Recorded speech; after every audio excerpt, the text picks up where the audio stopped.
I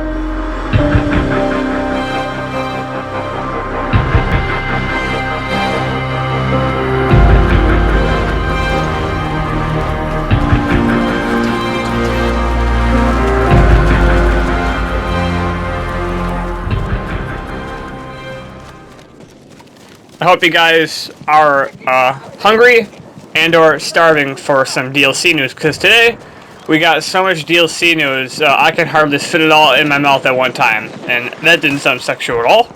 But moving on from that unnecessary comment, yeah, I'm gonna baby feed you guys the information that we have today. So get ready for some lunch, Battlefield 1 style.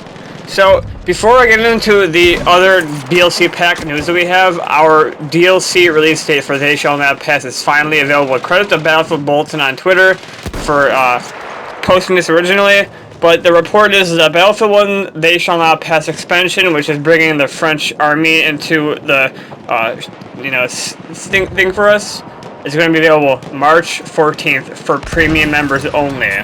And then 2 weeks later, on the 28th, for all people who decide to buy the game via, Microsoft dollars and not the premium thing. So, one last time, They Shall Not Pass DLC will be available March 14th for premium, which is about 2 weeks from now, so pretty good day.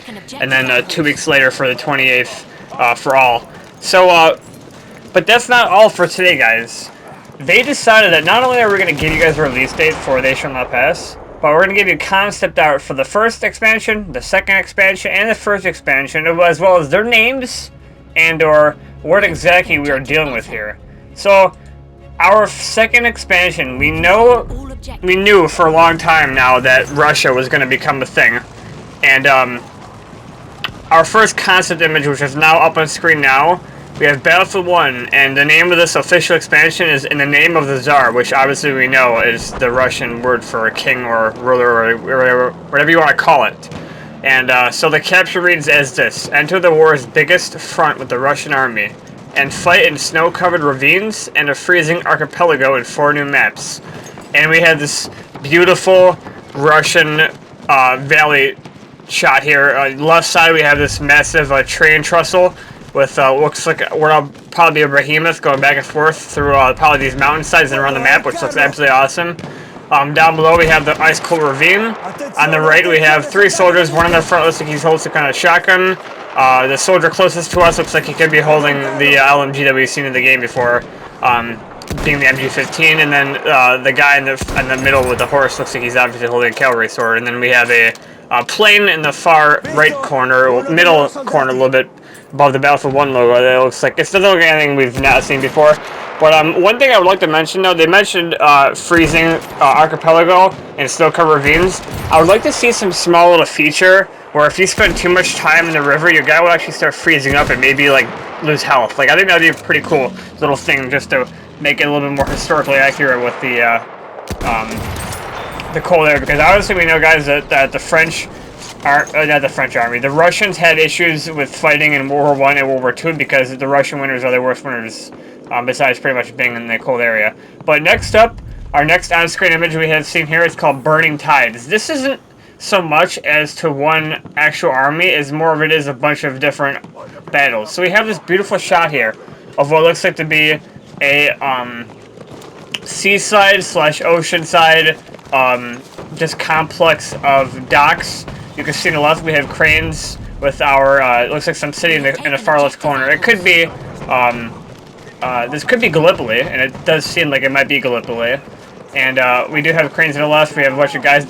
This almost reminds me of No Shark Canals, but with a Battlefield 1 feel to it. And in the back there's some kind of boat in there. And then this big, you can't see covered up with the Battlefield 1 Turning Tide logo, but there's actually a big ship right here next to this dock.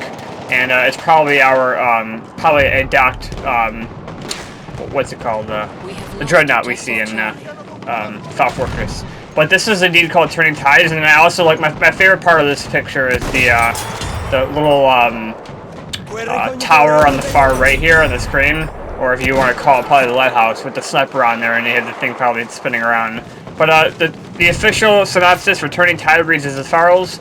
Participate in the amphibious warfare of World War I and engage in the Daredevil, the Zeebrugge raid, the Gallipoli offensive, and more. So we have 2 confirmed battles for maps, and then obviously and more that they haven't haven't iterated on yet. But I've already made a video in the Gallipoli campaign, so I'm not going to do another video on that. So if you guys want to check that out, that's somewhere on the channel. I might have to find that video and link it below for that, so you guys see that. But I do plan on making a lore video for the Daredevil Zeebrugge raid, because I actually have not heard of that before. I'm going to be strictly honest. Despite how much knowledge I have of World War I and World War II, I've actually not ever heard of that raid before. So I'm curious to actually research that and see exactly what that is and what that entails, and what significant influence that will have on us for this DLC. So I'd give that a week for me to have a little lore video on whatever that entails to be historically.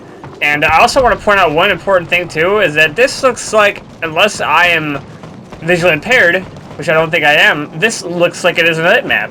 Obviously this is concept art, and there's a little bit of moonlight shining in the background, but this looks like it's going to be a night map, which is fantastic. So we have confirmed already to have snow maps from Russia, and then Turning Tides looks like it's going to feature some really, can you imagine just a night ocean map with pouring rain? That seems like it'd be a pretty sight to me, and really cool to enjoy. So yeah, we have a night map here, looking awesome. And last but not least, our 4th DLC, which seems to be the tedious of them all with how they're showing us. We have this really, really close-up image of this guy in a gas mask, but it looks like this looks like this could be the most brutal DLC out of all of them. So Battlefield 1's Apocalypse DLC sounding creepy as hell. Last but not least, we have Go Over the Top in the most infamous battles of World War I. Conquer bitterly contested ground with brutal tools and unique weapons. So we might see some crazy shit here in this last DLC called Apocalypse, but all we get is this little concept art, and obviously you can see in the guy's little eye there in the background, you have guys fighting through fire. And I did see a rumor online that this could be the 100 Days Offensive.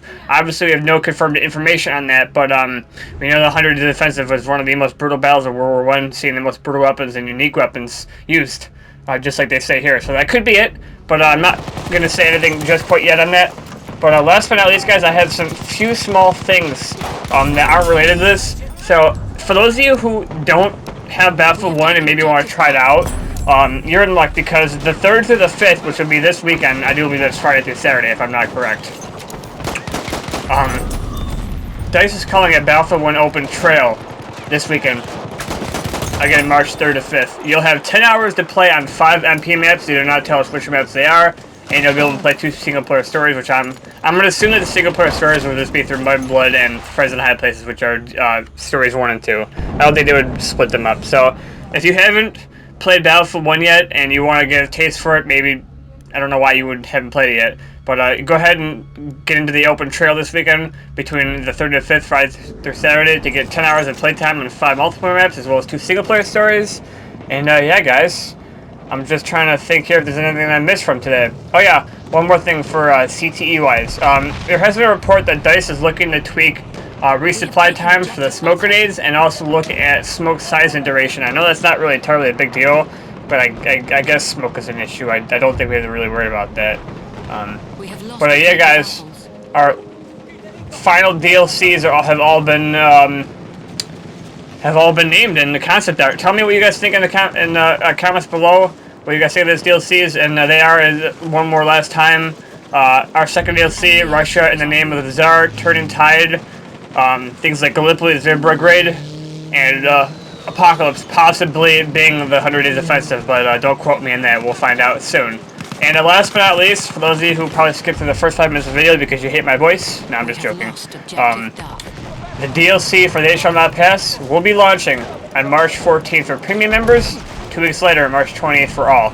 But that's all I have for video today, guys. Stay tuned tomorrow, probably for some Battlefield 1 gameplay, and yeah. The hype train is in full swing for World War I. Get on, strap in, and get ready for the ride, boys. The DLC content season is almost here.